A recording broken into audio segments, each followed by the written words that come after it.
All right, so we talked about addition by subtraction before with the Buffalo Bills. Now we have subtraction by addition, in my opinion, for the Houston Texans. They bring in Stephon Diggs and Joe Mixon. It means that they're all in. I don't know if it's going to work. The reason I'm skeptical is that you have a young quarterback that was clearly blossoming, and you're giving him more weapons, yes, but you're giving him two veterans who don't always act like veterans. Stephon Diggs was always in Josh Allen's face. He's always going to be in C.J. Stroud's face. I don't know if he's one of those receivers that always needs the ball in his hands, but he sure as hell seems like it. He does for at least the first couple of years, and it reminds me of another amazing receiver named Randy Moss, who faded out after a few years from each destination he was at. The Texans used a number one draft pick to get him there. They're going to get him the ball. They're going to get him the ball often. He's going to want it. He's going to be open. C.J. Stroud's going to find he's going to like having someone that dynamic to throw to. He's going to be open because the other two guys on the other side of the field, Tank Dell and Nico Collins, are going to need some attention as well. So defenses are going to have their hands full of this offense. My question is, will C.J. Stroud know how and when to deliver the ball to all three of these weapons? And now you also have Joe Mixon. There's one football to go around, a lot of mouths to feed. We'll see if they can get it done. And let's not forget about Dalton Schultz at tight end as well. So a lot of weapons for this team. Let's see what C.J. Stroud can do. They are the favorite to win the division right now. So there you go. At plus 105. The Colts at plus 310, that's value. That is value. We're going to get into the Colts a little bit later and talk about one of your favorite players, Mr. Richardson. Yeah, so that's very interesting to me. I'm all in on Indianapolis this year. Behind Joe Mixon, we still have Dameon Pierce. We'll see what he does. He didn't really run away with the job last year. They signed Cam Akers, which leads me to believe they may actually cut him before the season even begins, but maybe they don't think Dameon Pierce is going to last this year. So they have Case Keenum as the backup to C.J. Stroud. If anything happens to him, this offense will be okay. And then at wide receiver, we talked about it. Diggs, Dell, Collins. Targets. But even the backups behind them. This might be the deepest wide receiver room in the NFL. Noah Brown, he had multiple 100-yard receiving games last year when Tank Dell went down. John Mechie, high draft capital. I know that he's dealt with some illnesses early in his career, but he's back. Robert Woods, Bobby Trees. Let's not forget Bobby Trees from USC. Holy moly, possession receiver. He's got a little something left in the tank. Dalton Schultz, Brevin Jordan at tight end. But the guy I want to talk about, Nico Collins. If I'm owning one of these three wide receivers, I want Nico Collins. I thought you were bigger on Dell. That's super interesting. I am bigger on Dell. The thing with Dell is he's a small receiver. I know the injury was a little fluky. He worries me, and when you're spending a third-round draft pick, which is what you need to pay to get him, I would rather go in the second round for the clear number one, in my opinion, Nico Collins. But this is a wide receiver room that, end of the day, the answer might just be none. Maybe you just don't go after any of them because you do have to spend a high fantasy draft pick to get one of these guys. And the truth of the matter is we don't know who the number one is. It could be Diggs. It could be Nico. It could be Dell. But Nico Collins last season... some of his ranks for you. He was second in the NFL in yards per route run, which is a very, very big. It's one of the biggest indicators in fantasy success. 3.1. He was fifth in yards after the catch yards after the catch at 6.9. Sixth in yards after the catch above expectation at plus 2.5. Fifth in targets per route run, 27%. Seventh in 20 or more yard receptions. Again, big play receiver. That's what you want. And he was sixth in receiving yards off 20-plus yard receptions. So, again, big play receiver, a lot of volume, yards after the catch monster. He and C.J. Stroud seem to have a very unique connection. The one thing that the defenses do have is tape on C.J. Stroud now. Yep. So they've had a whole year to watch him, watch tendencies. Good point. He was a rookie. Rookies don't do that well. I remember Peyton Manning coming out. Historic rookie season. Right. And Peyton Manning had more interceptions than touchdowns. Yeah. This does not. That way, it was fun to watch against C.J. Stroud. So, it does not. It just does not. You don't see it. You don't never. See it. So again, that's where I'm more of a skeptic than a believer in C.J. Stroud. I'm a believer in his talent. He's an incredible quarterback. Right. I'm skeptical because we're drafting him at his ceiling, in my opinion, which was last season. I don't necessarily think that this offense... His ceiling isn't his rookie season. Did you hear you? Right. So they bring in Stephon Diggs. Maybe I'm underestimating what that ceiling is. I remember sorry to cut you off. I remember when Randy Moss was drafted onto a team that had too much. They had Robert Smith. They had Jake Reed. They had Chris Carter. How are they going to get the ball to this young upstart named Randy Moss? Yeah. And 17. I think he still does he still have the rookie touchdown? 17 touchdowns. Yeah.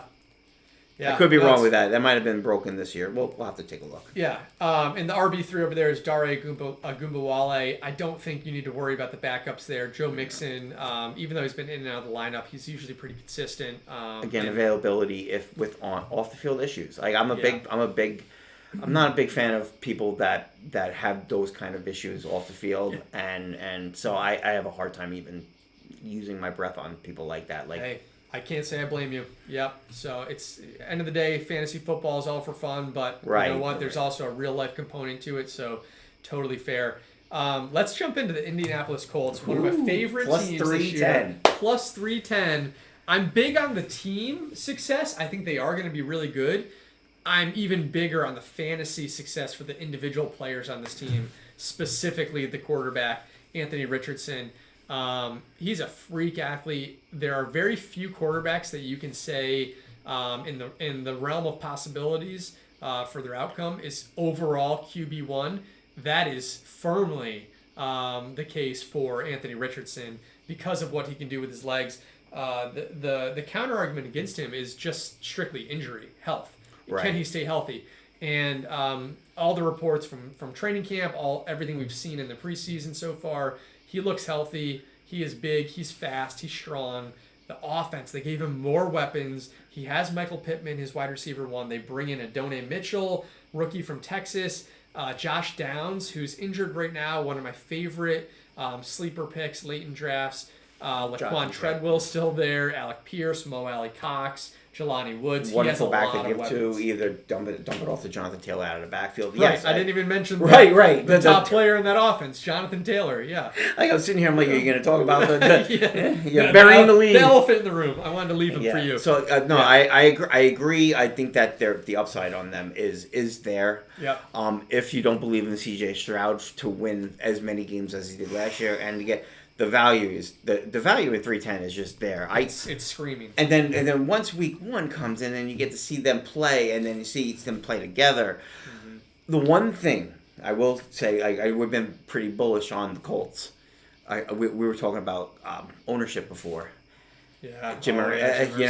I mean. He's got one finger on his cell phone, one finger in the bourbon. Right. Hey, to each his own. Yeah. We all have our vices. We all have them. Yeah. But not everybody is as public. But they've run their team well. It's nice to go from Peyton Manning to Andrew Luck. They've drafted well too. Amazingly well. Yeah. So shout out to the GM there. Really, really strong drafts, back-to-back seasons here. Actually, 3 straight great drafts. And picking the right quarterback every 20 years. The hardest position to pick. They're getting Peyton Manning to Andrew Luck to Trent Richardson. Now they do have Trent Richardson. Fantasy nightmare. Anthony Richardson. Keep getting. You're gonna notice this. This is why I'm the jump. I get my first names mixed up every now and again. Trent Richardson. He actually was an Indianapolis Colt. 4th pick of the draft. Yeah, oh my God. Right. We're going to hold talking on him. And I remember watching him. I was like, yes, thank you. In the backup there, Joe Flacco. We just talked about it. He had a lot of success with Cleveland. Third down Joe. Yeah, third down Joe. So if something did happen to Anthony Richardson and you own one of the wide receivers, Adonai Mitchell, Michael Pittman, Josh Downs, I'm not too worried. I don't think Joe Flacco has a lot left in the tank. So I would be a little bit worried, but I don't think the passing volume changes from Anthony Richardson to Joe Flacco. I actually think it goes up. I think they pass more. Right, they would pass a lot more. Yeah, they wouldn't run. They would have no scheduled runs. No. Oh, yeah. So the 2 wide receivers that I want to talk about, Josh Downs and Michael Pittman, specifically Josh Downs, because everyone is so high on Pittman. I feel like they're forgetting about Downs. In PPR leagues, per 35 routes when both of those players, Pittman and Downs, when they were on the field together, Pittman averaged 13.7 PPR points. Downs averaged 12. In weeks 1 through 8, this is before Josh Downs' injury in week 9, when both players were on the field at the same time, Downs averaged 2 yards per route run, Pittman 1.8. So he averaged more than Pittman. And the ADP doesn't reflect it. Pittman's going as wide receiver 25, Downs as wide receiver 60.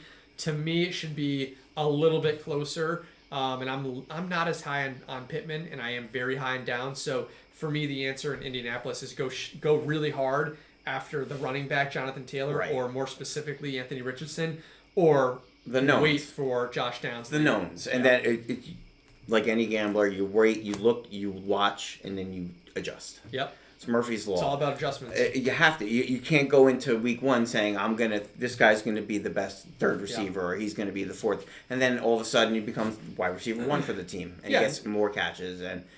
Totally. And Jonathan Taylor doesn't exactly have a clean bill of health. Right. He's coming in healthy. If he gets hurt, Trey Sermon is there. A lot of people liked him out of the draft from Ohio State. Didn't really pan out his first couple of years in the league, but that's a good backup, strong backup. Keep your eyes out for him.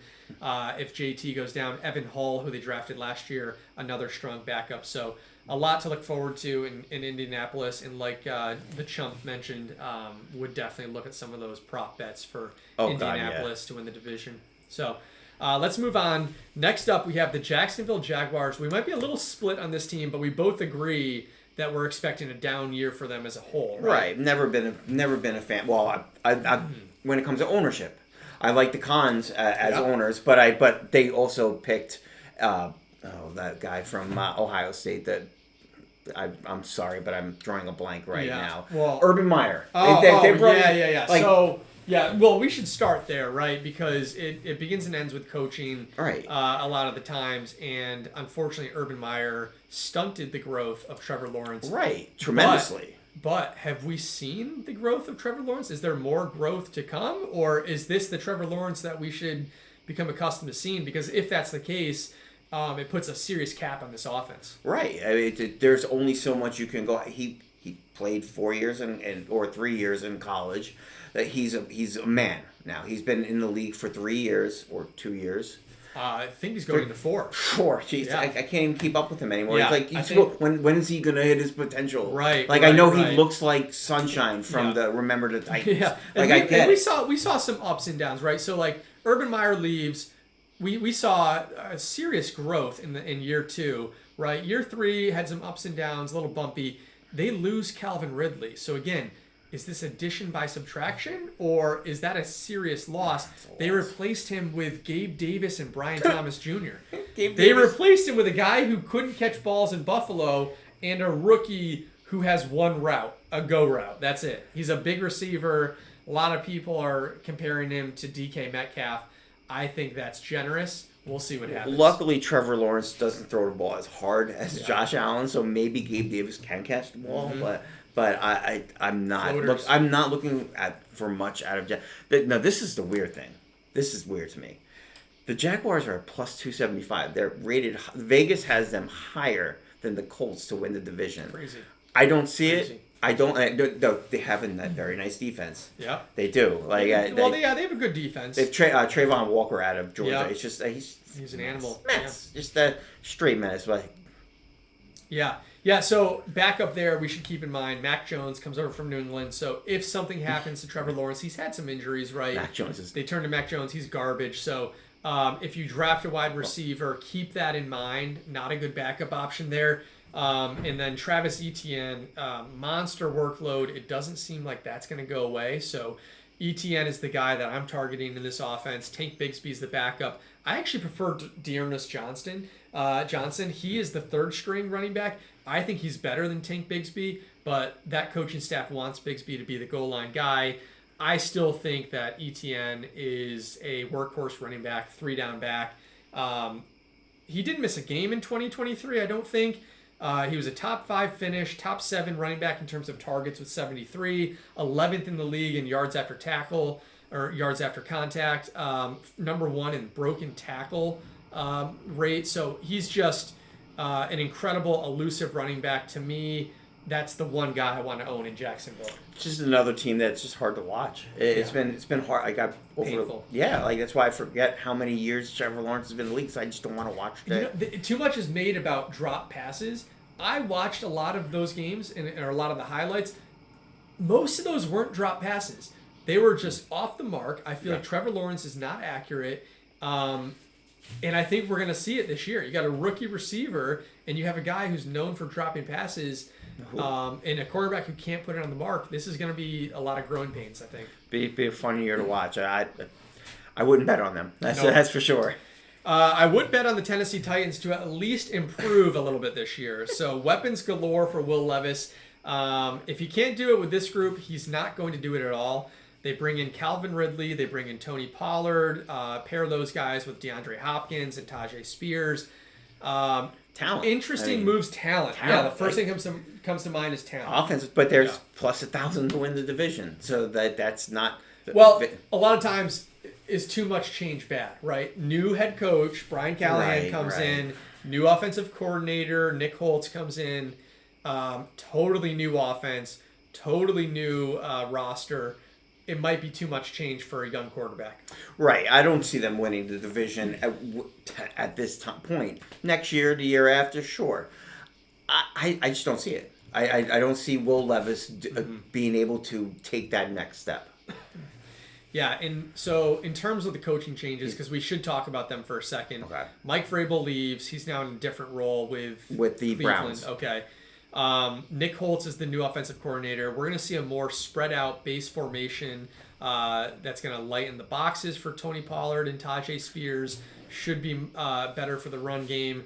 Last year, only CMC topped Derrick Henry in rate of 8 or more defenders in the box per next gen stats. So that means that offense couldn't get going because they were relying on Derrick Henry, who was seeing 8, 9, 10 guys in the box every single play. There's not a lot you can do with that. So the Titans bolstered that old O-line with offseason additions. They bring in Lloyd Cushenberry, plug him in at center. First round offensive tackle J.C. Latham. It seems like they have everything in place for this offense to take a step forward, and it's going to be a drastically different offense. It'd be fun to watch, but again, we're not going to be betting on the Tennessee Titans at all. Maybe after watching week 1, week 2, and if they start to do something, could have an overreaction Monday. But it's hard. It's hard to even watch them. Yeah, this is one of those teams from a fantasy perspective. I am targeting offenses that have a drastically different look because it's the unknown, right? Right. New offensive coordinator, new coach, new scheme, new players. Upside in value. The guys that I want on this team: Tony Pollard, Tajay Spears. If I have to choose one, it's Tajay Spears. Calvin Ridley is in an interesting spot. DeAndre Hopkins is already injured, right? We're only at the end of August here, middle of August, so don't like to see that. Traylon Burks is behind him. He had some potential. We'll see if he can live up to it. And then Chiggy Okonkwo. He's kind of an interesting tight end. I would keep my eye on him. Again. Yep, for sure. Tajay Spears, for me, he is the player spotlight. He's the guy I want to own. He had a whopping 41% of his opportunities in the form of targets last season. That's unheard of. He had 51%, a 51.2% route participation as a rookie, and the new coaching regime followed that up by giving him a 50% route participation in week 1 of the preseason. So to me, should get the ball. It seems like he is going to be on the higher end of the 50-50 share here. I think the 50-50 split. I think he's the 1A in this backfield, but I like both these guys. Definitely going to have to take the data from week 1, week 2, week 3. Yeah. It's just preseason's hard to judge off of. I've seen the Steelers go 0-4 in preseason and then win the Super Bowl. It's just go 0. The Giants have gone 0-2 in almost all of their Super Bowl winning years, if I remember correctly. Yeah, you're right. Don't want to read too much into that. But Tennessee Titans, put a pin in it because I think this team is going to be fun. They're at least going to be interesting. We have no idea what to expect. Did you see Will Levis's commercial? Hilarious. Absolutely hilarious. Yes. And actually, I think one of my friends may have worked on that. I saw on LinkedIn. Oh, no kidding. Yeah, I saw on LinkedIn they posted the video. That kind of gives me a little, insight into his personality, Oh, right? yeah. Like that he might not take himself so seriously. That might make him into that much better of a quarterback. Yeah, and he is a leader. All of the beat reporters are saying that he has this locker room. That's huge for a second-year quarterback to already have the buy-in from your fellow teammates. I'm curious. I'm not going to invest in this offense too much in fantasy, Right? But I will be watching really closely. I don't know who they're playing week 1. I'm going to be watching really closely to see who some of these studs are. And next up, we have probably the best team in fantasy football, certainly the best team in the NFL, the Kansas City Chiefs leading the AFC West. We're going to dive into that division in just a bit. Hang tight.